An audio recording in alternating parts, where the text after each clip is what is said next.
Participant 7 জন। 7 জন মোট। আচ্ছা, class করো, আমি আসছি, তোমরা তোমরা কন্টিনিউ করো। আচ্ছা, থ্যাংক ইউ। আর সবাই মাইক অন করে রাখতে পারো, ব্যাপার না।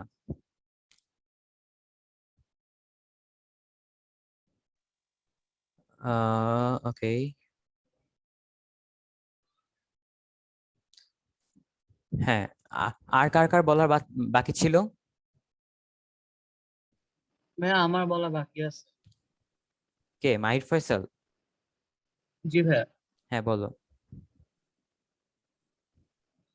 There are 7 laws in scouting. They are: a scout honor is to be trusted, a scout is friend to all, a scout is courteous and obedient, a scout is kind to animal, a scout is cheerful at all time, a scout is thrifty, a scout is clean in thought, work and deed. হ্যাঁ, আর কারো বাকি?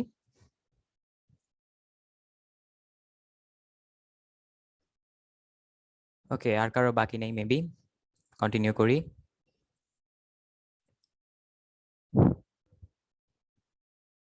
তারপর এরপরে আমাদের topic হলো গিয়ে troop meeting.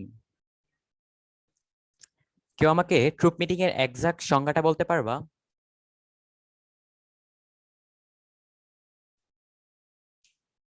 Anyone?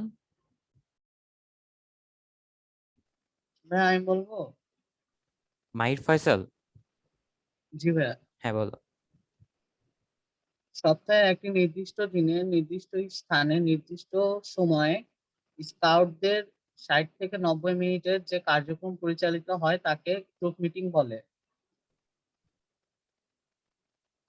ওকে,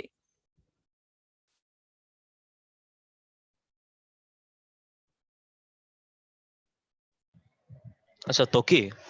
হ্যাঁ, বলো। আচ্ছা শুনো তো, এখানে তোমাদের আমি যাদের যাদের নাম দেখতে পারতেছি, এখানে মোটামুটি সবাই তো পিএস দিছিল না? হ্যাঁ, একবার হলেও তো পিএস দিছে। হ্যাঁ, তা এখানে কেন আলাদা করে তোমরা স্কাউট, আইন প্রতীকে, এটা তোমরা কেন ফান্ডামেন্টাল কোনো বিষয় পড়াইতেছো না? তোমাদের স্লাইড আছে না আলাদা ফান্ডামেন্টাল বিষয়গুলো, যেমন first aid, group first aid, তারপর পাইনারিং, হাইকিং, এগুলো আছে না? হ্যাঁ, ওগুলো অবভিয়াসলি আছে, বাট আমরা নাকি সব একদম ভুলে গেছে? আমরা ওরা একদম ওরা কি ওরা কি মুখস্থ বলতে পারছে একবার? কেউ কি একবারও না দেখে কি তোমার প্রতিজ্ঞা, আইন 7টা বলতে পারছে এখনো? হ্যাঁ, মানে না মুখস্থ দেখে করা। ফ্লুয়েন্টলি বলতে পারছে কেউ? হ্যাঁ, মুখস্থ। হ্যাঁ, আচ্ছা, তাইলে তাইলে তো এমন যদি হইতো যে সবাই সব ভুলে গেছে, তাইলে বুঝলাম যে একেবারে বেসিক জিনিস পড়াইতেছে। আমরা তো এখানে দীক্ষার ক্লাস নিতেছি না, আমরা তো এখানে এমনি একটা রেগুলার ক্লাস, তো ফান্ডামেন্টাল কোনো জিনিস পড়াইতে পারতাম। যাক, কন্টিনিউ করো। না, আমি চাইতেছিলাম আর কি একদম ফার্স্ট থেকে স্টার্ট করতে, যাতে মনে হয় মানে কোনো প্রেশার নাই, জাস্ট শুরু হয়েছে জিনিসটা। লাইক এই ক্লাসগুলা, এই বেসিক গুলা এখনই শেষ হয়ে গেছে, এখন থেকে গ্রুপ মিটিং, দেন আমরা ফার্স্ট এডে যাব, এরকম করে। আর ক্লাস তো আমাদের আছে উইকে একটা জাস্ট, তো আমরা আরো অনেক আচ্ছা, উইক পাবো। আচ্ছা তুমি তোমার ফ্লো অনুযায়ী করো, আমি এমনি যে জানার জন্য বললাম। কন্টিনিউ করো, সরি টু ইন্টারফেয়ার। আচ্ছা, হিমেল, এখানে গ্রুপ মিটিং কাকে বলে এই সংজ্ঞাটা দেখতে পাইতেছো, এটা জোরে জোরে পড়ো।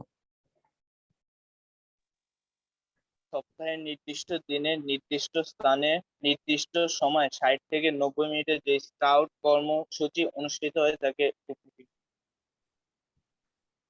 গ্রুপ মিটিং বলে।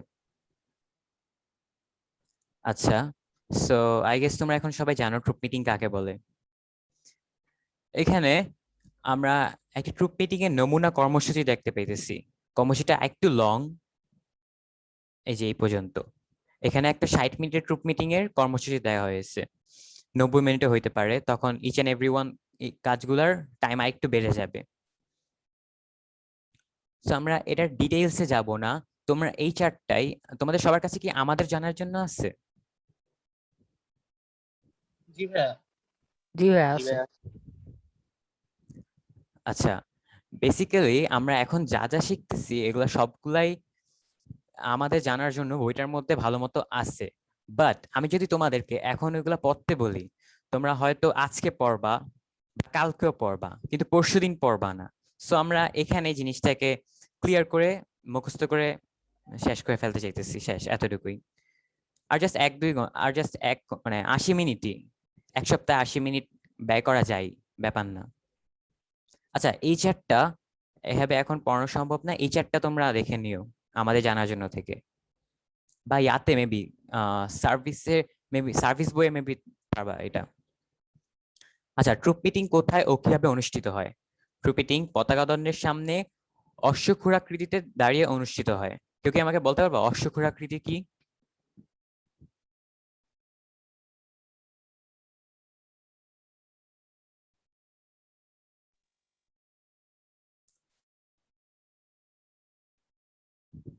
কেউ পারবা? বা যে পদ্ধতিতে ট্রুপ মিটিং অনুষ্ঠিত হয়। কে বলতেছিলা? অমিয় আবরার? জি ভাই, হ্যাঁ, অশ্বক্ষুরাকৃতি কি? যে পদ্ধতিতে বা দাঁড়িয়ে বা ট্রুপ মিটিং অনুষ্ঠিত হয়। এটা তো বুঝছি বোকা, আমি আজ করছি অশ্বক্ষুরাকৃতির একটা পজিশন, এই পজিশনটা কেমন? বা গোড়ার খুরের মতো। আর কেউ?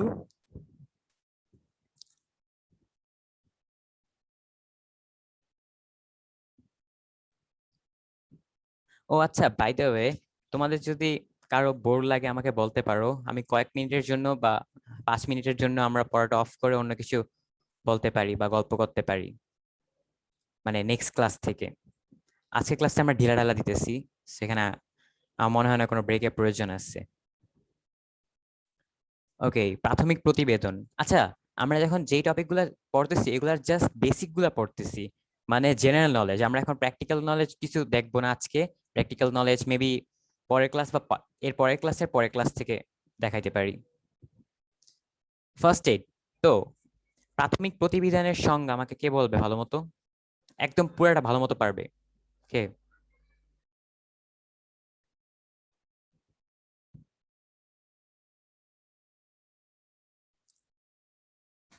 ফার্স্ট এইডের সংজ্ঞা গাইস, এতক্ষণ টাইম লাগে রেসপন্স করতে? বলবো, হ্যাঁ, মারুফ হোসেন রিফাত বললো।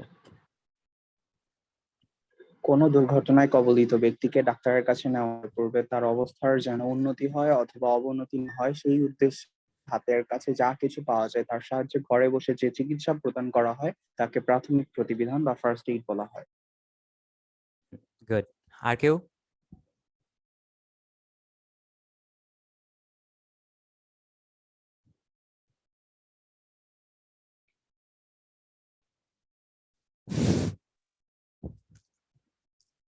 হ্যাঁ আমি বলবো, মাহির ফয়সাল বলো। কোনো দুর্ঘটনায় কবলিত ব্যক্তিকে হাসপাতালে তার পূর্বে তার অবস্থার অবনতি না হয় যেন উন্নতি হয় সে বিষয়ে লক্ষ্য রেখে হাতের কাছে যা রয়েছে তা দিয়েই প্রাথমিক চিকিৎসা করাকে প্রাথমিক প্রতিবিধান বলে। ওকে,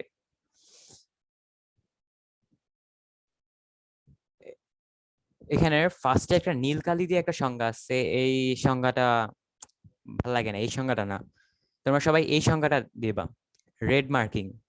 এই সংজ্ঞাটা রনক রায়হান জোরে পড়ো।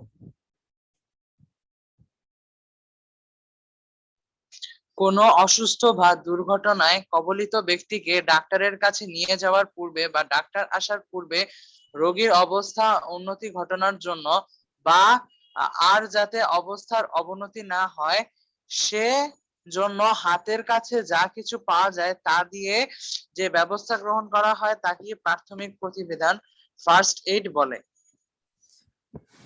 ওকে, হিমেল, ফার্স্ট এইড সংজ্ঞাটার উপরে প্রাথমিক প্রতিবিধানের 3টি উদ্দেশ্য লেখা আছে, এই 3টা জোরে জোরে পড়ো।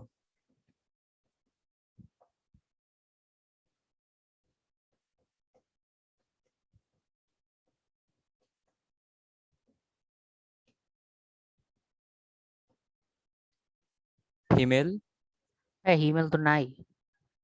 আচ্ছা, হ্যাঁ হিমেল নাই, ওয়েট আসছে।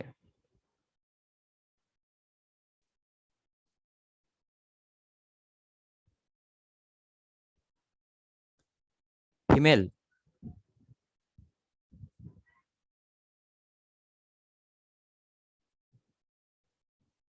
রেড কালারের একটা সংজ্ঞা আছে প্রাথমিক প্রতিবিধান, এটার উপরে প্রাথমিক প্রতিবিধানের 3টা উদ্দেশ্য লেখা আছে, এই 3টা জোরে জোরে পড়ো। হিমেল? জীবন রক্ষা করা, 2 অবস্থা যাতে আরো অবনতি না হয় তার ব্যবস্থা করা, 3 অবস্থার উন্নতি করা। হ্যাঁ,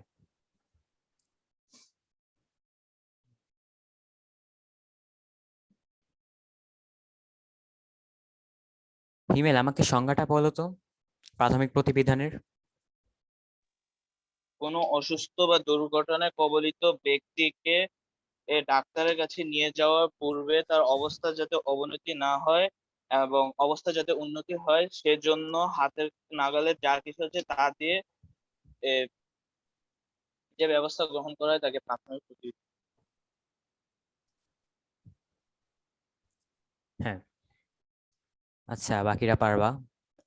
প্রাথমিক প্রতিবিধানকারীকে, যে ব্যক্তি প্রাথমিক প্রতিবিধান কাজে অংশ নেয় তিনি প্রাথমিক প্রতিবিধানকারী। জরুরি অবস্থায় প্রত্যক্ষ সাহায্য ছাড়াও আহত ব্যক্তি চারদিকে জড়ো হওয়া মানুষদেরকে সরিয়ে দিয়ে রোগীর গায়ে বাতাস লাগতে সাহায্য করা, ডাক্তার ডেকে আনা, ডাক্তারের কাছে রোগীকে নিয়ে যাওয়া ইত্যাদি কর্মদক্ষতাও প্রাথমিক প্রতিবিধান কাজের অংশ। তো আমরা বলতে পারি প্রাথমিক প্রতিবিধানকারী ইচ এন্ড এভরিওয়ান যারাই হেল্প করছে ওই সিচুয়েশনটাকে, ওই সিচুয়েশন হইতে ওই লোকটাকে বের করতে, তারা সবাই প্রাথমিক প্রতিবিধানকারী। কিন্তু মেইনলি যে ব্যক্তি প্রাথমিক প্রতিবিধান কাজে একদম ডিরেক্ট অংশগ্রহণ করছে আমরা ওকেই বলবো প্রাথমিক প্রতিবিধানকারী। প্রাথমিক প্রতিবিধানকারীর কাজ ডিটিআর কি, এগুলা বলো তো। মাহির ফয়সাল বলো ডিটিআর। ডিটিআর দিয়ে এখানে 3টা বিষয়কে বোঝানো হয়েছে। ডি দিয়ে হচ্ছে ডায়াগনোসিস মানে রোগটা নির্ণয় করা, টি দিয়ে ট্রিটমেন্ট, আর হচ্ছে আর দিয়ে স্থানান্তর বা রিমুভ। হ্যাঁ, গুড। তাহলে আমরা ডিটিআর কি জানলাম? Diagnosis, treatment, remove. ডায়াগনোসিস হলো কি রোগ নির্ণয় করা, ট্রিটমেন্ট হলো কি চিকিৎসা করা, রিমুভ হলো কি স্থানান্তর করা। এখানে রিমুভ দিয়ে আমরা কি বুঝাই বলো তো? মারুফ হোসেন রিফাত বলো, রিমুভ দিয়ে কি বুঝাই বা স্থানান্তর করা দিয়ে কি স্থানান্তর করা অর্থাৎ বুঝাই? যেখানে প্রাথমিক প্রতিবিধান দেওয়া হয়েছে সেখান থেকে নিকটবর্তী হসপিটাল অর মানে যেখানে ডাক্তার বা অভিজ্ঞ কেউ আছে সেখানে নিয়ে যাওয়া, স্থানান্তর করা। হ্যাঁ, বিপিবিএস এটার কেউ ফুল ফর্ম পারো? বিপিবিএস Yes, I'm ready. বলো তো Rifat. BPBS. B, bleeding should be stopped first. P, pressure should be controlled. B, breathing should be normal. S, shocked should be treated. হ্যাঁ, গুড। পিপিবিএস এটা সবার মুখস্থ রাখতে হবে আই গেস। রিফাত ছাড়া অন্যরা পারো না এটা, ধরে নিলাম। BPBS, bleeding should be stop first. P, pressure should be control. আবার B, breathing should be normal. S, shock should be treated. তোমাদেরকে এটা 1 মিনিট টাইম দিলাম, সবাই মুখস্থ করো, ধরবো যাকে ইচ্ছা। বিপিবিএস, 3, 2, 1 গো।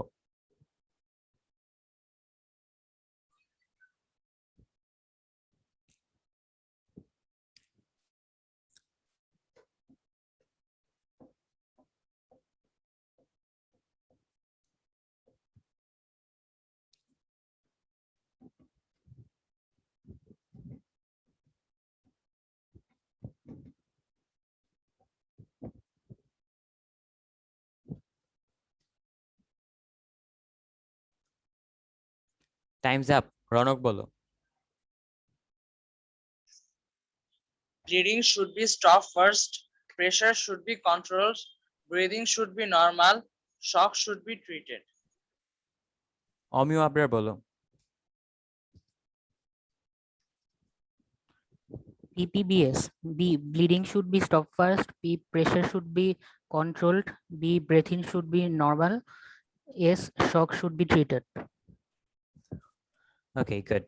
প্রাথমিক প্রতিবিধানের উপকরণ dressing, lint, pad, splint, bandage. এগুলো লাগে প্রাথমিক প্রতিবিধানের মেইন 5টা উপকরণ। Dressing, lint, pad, splint, bandage. এবার আমরা এগুলোর সংজ্ঞাগুলো জেনে নিই।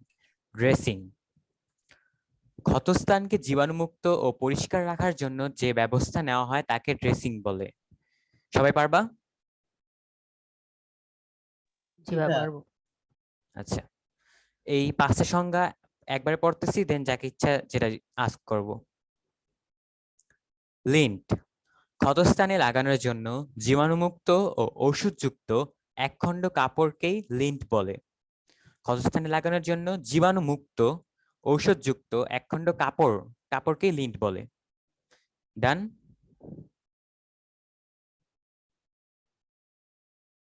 সবার ডান? জি ভাইয়া ডান।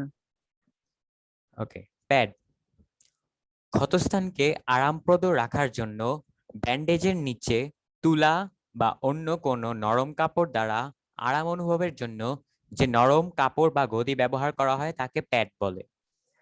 ক্ষতস্থানকে আরামপ্রদ রাখার জন্য, এটা মেনলি আরামের কাজ করে মনে রাখবা, আরামপ্রদ রাখার জন্য ব্যান্ডেজের নিচে তুলা বা অন্য কোনো নরম কাপড় দ্বারা আরাম অনুভব, আচ্ছা এটা লাগবে না, নিচে তুলা বা অন্য কোনো নরম কাপড়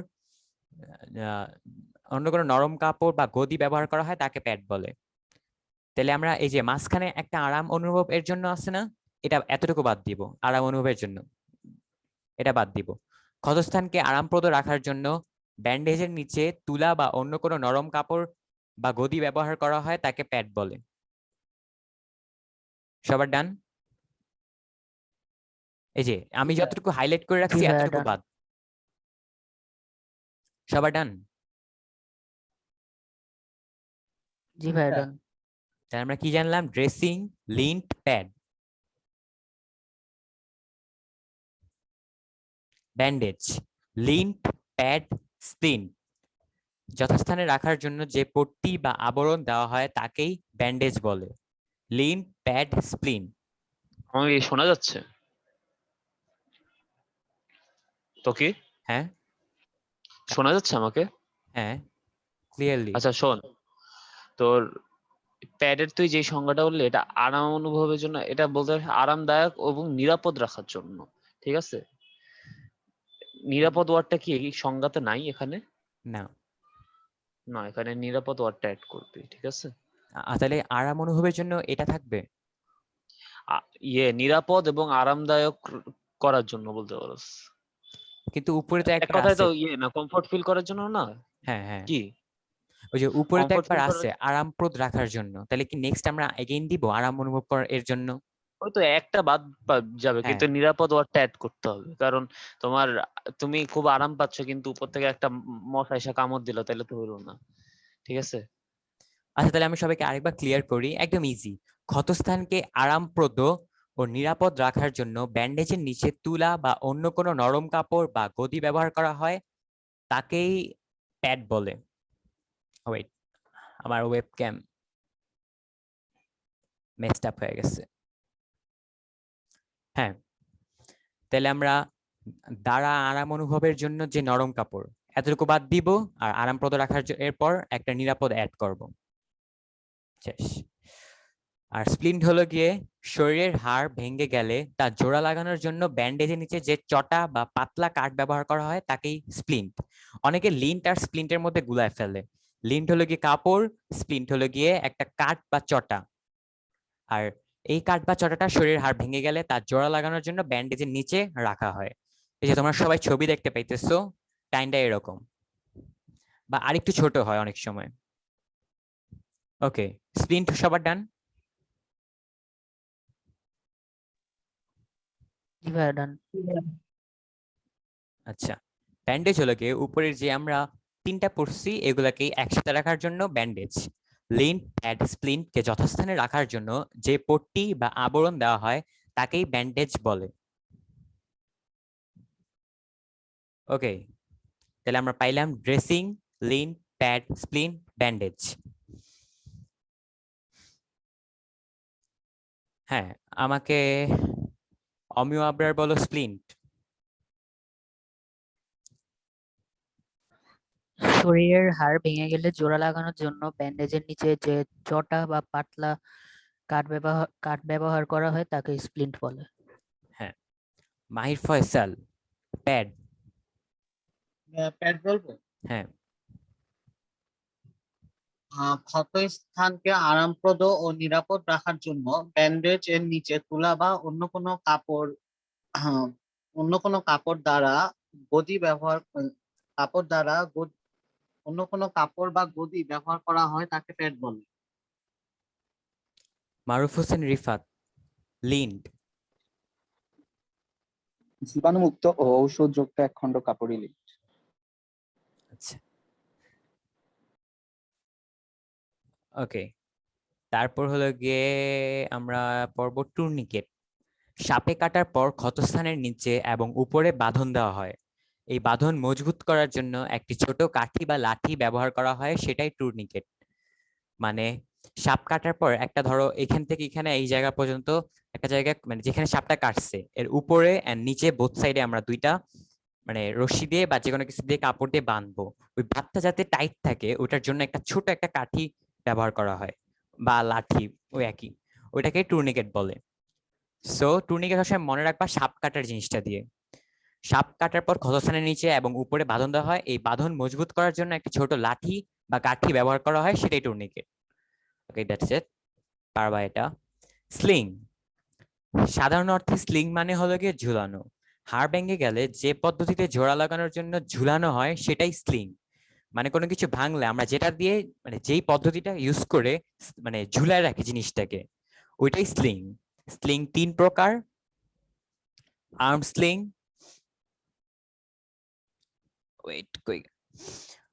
arm sling, collar and cuff sling, আরেকটা হলো গিয়ে ত্রিকোণী স্লিং বা ট্রায়াঙ্গুলার স্লিং। সবাই এগুলোর ইমেজ গুলো একবার দেখে রাখো। এটা হলো গিয়ে আর্ম স্লিং মাঝখানেরটা, দেন হলো গিয়ে কলার এন্ড কাফ স্লিং, আর এই পাশে আমরা দেখতে পাইতেছি ট্রায়াঙ্গুলার স্লিং। এই যে আমরা এটা মেবি 2-1 ক্লাস পর রেগুলার প্র্যাকটিক্যাল পাবো। আচ্ছা, রোগী বহন পদ্ধতি। এখানে আমরা রোগী বহন পদ্ধতি দেখতে পাইতেছি। তোমরা আমাকে কেউ 6টা রোগী বহন পদ্ধতি বলতে পারবা? নাম 6টা পারবা? জি ভাইয়া। কে? মাহির ফয়সাল, বলো তো। ভাইয়া এক নম্বর 6টা বলবো। হ্যাঁ, 6টা। ক্রোডেল পদ্ধতি, হিউম্যান ক্যাচ পদ্ধতি, এরপর হচ্ছে পিক এ ব্যাগ পদ্ধতি, ফায়ারম্যান স্লিপ অ্যান্ড ক্যারি পদ্ধতি, ফোর হ্যান্ড গ্রিপ পদ্ধতি, টু হ্যান্ড গ্রিপ পদ্ধতি, তারপর দি ফোর অ্যান্ড এফ পদ্ধতি।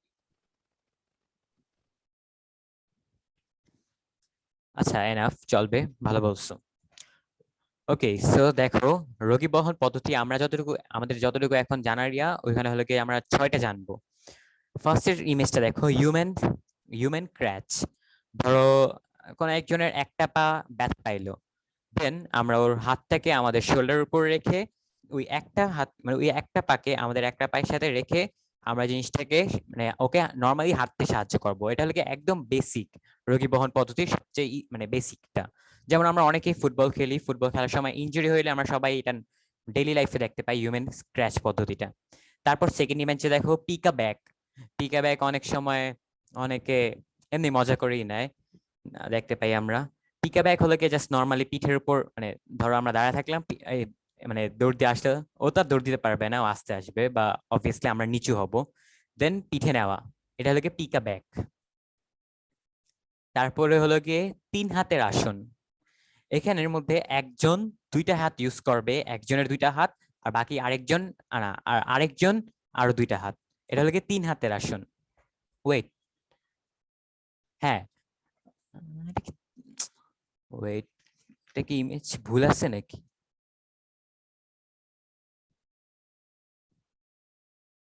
আচ্ছা, এটা হবে 4 হাতের আসন। এই যে পিকা ব্যাকের পর এই যে এই ইমেজটা দেখতেছো না, এটা হবে 4 হাতের আসন। এখানে 2জন 2টা হাত করে ইউজ করবে, এই যে কাইন্ডা এভাবে, দেন আরেকজন এভাবে, আরেকজন এভাবে, 4টা হাত। এটা হলো 4 হাতের আসন, হিউম্যান ক্র্যাচ, পিকা ব্যাক আর 4 হাতের আসন। তারপর হলো গিয়ে 2 হ্যান্ড গ্রিপ মেথড। এটা সবাই ইমেজটা একবার দেখো। এখানে 2জন মানে 2টা হাত ধরে মানে নিচে ওকে বসাবে, আগে ফার্স্টে 2টা হাত নিচে বসাবে, এই যে এভাবে কাইন্ডা। তারপরে আর আর ওর মানে যে 2জন হেল্প করতেছে ওদের আর 2টা হাত কিন্তু ফ্রি থাকবে। ওই 2টা হাত নর্মালি ব্যাকের জন্য, ব্যাকে ধরে রাখার জন্য ওইভাবে ইউজ করা হবে। এই যে এই ইমেজটা হলো কি কিভাবে হাত দিয়ে ধরে রাখবে এইটা। তারপরে হলো কি সেকেন্ড হলো কি পিঠে কিভাবে ধরে রাখবে এভাবে নর্মালি, তারপরে ফুল ইমেজটা দেখতে পাইতেছি। তাহলে আমরা 4টা পাইলাম। এরপরে হলো কি the fore and aft method, the fore and aft method. এই যে ইমেজটা একবার দেখে নাও। আমি না এটার ব্যাপার ভুলে গেছি, রাশিক ভাই আসো?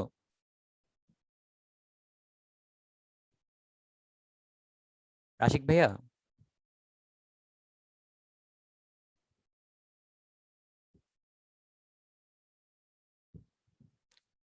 আচ্ছা নাই মেবি। তোমাকে দ্য ফোর অ্যান্ড এফ মেথডটা কে কেউ জানো এটা কিভাবে কাজ করে? রিফাত? দুইজনে নর্মালি হাঁটুতে ধরা হয়, যেমন ফার্স্ট লোকটা ধরছে, আর পিছনের জন্য হাতের অগ্রবাহু আছে না, লাইক হাতের আর কি যে শরীরের আর হাতের মধ্যে যে ফাঁকা স্থানটা থাকে ওটা দিয়ে বুক আর কি ধরা হয়। নর্মালি তো ওইভাবেই করা হয়েছে।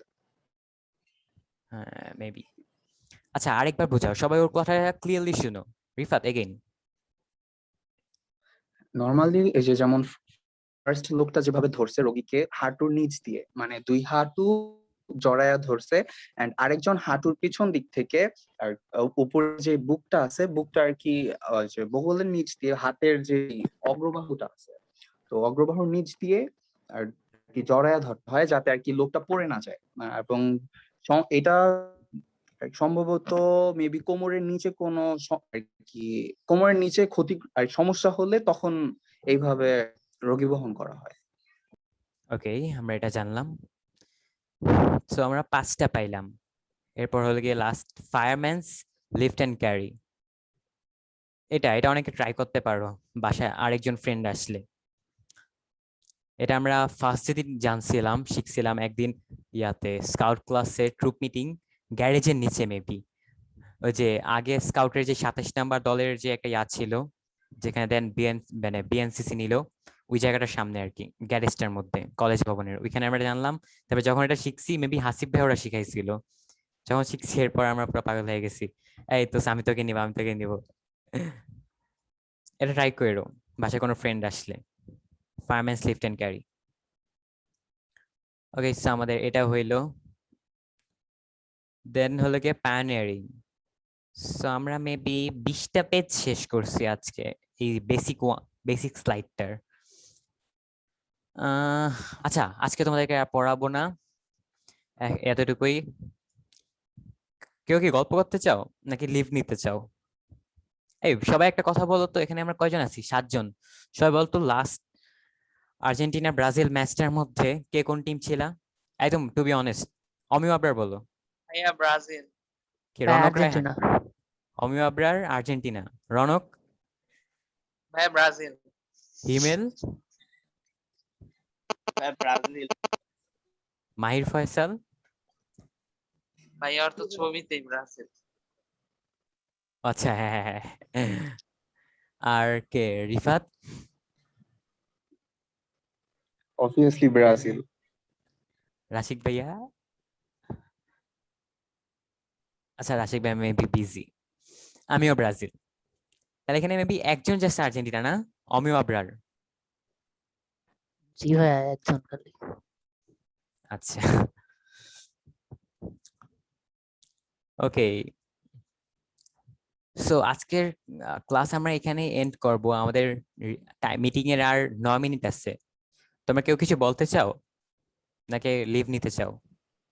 হ্যাঁ, আজকের মতো লিভ নেই। ওকে, তাহলে সবাই আজকের মতো চলে যাই। নেক্সট এর পরের উইকে আবার দেখা হবে, মেবি আমি নিব আর অন্য কেউ নিতে পারে, আই ডোন্ট নো, শিওর বলতে পারতেছি না। আচ্ছা তাহলে সবাই লিভ নাও, আল্লাহ হাফেজ। হ্যাঁ ভাই থ্যাংক ইউ। ঈদের পরে কি আবার হবে এগুলা? ঈদের পরে বা ঈদের হ্যাঁ আগে? হ্যাঁ, ঈদের পরে হবে, ঈদের আগে মেবি আর হবে না। মানে এই উইকেটটা ঈদের আগে মেবি আর ক্লাস হবে না, ঈদের আগে একটাই জাস্ট হইতো, ঈদের পর থেকে আবার এগেইন। ওকে ভাই। আচ্ছা আর ওই বাংলা আইএসজি ওই গ্রুপের মেসেজটা চেক করো, মানে ওকে যদি ভাইয়া। ঈদের ঠিক আগেও আছে ভাই। ঈদের আগেও যদি ক্লাস হয় তাহলে এখানে বলে দেওয়া হবে। আচ্ছা সবাই থ্যাংক ইউ। হ্যাঁ লিভ নাও। আচ্ছা। আসসালামু আলাইকুম ভাইয়া। ওয়ালাইকুম আসসালাম।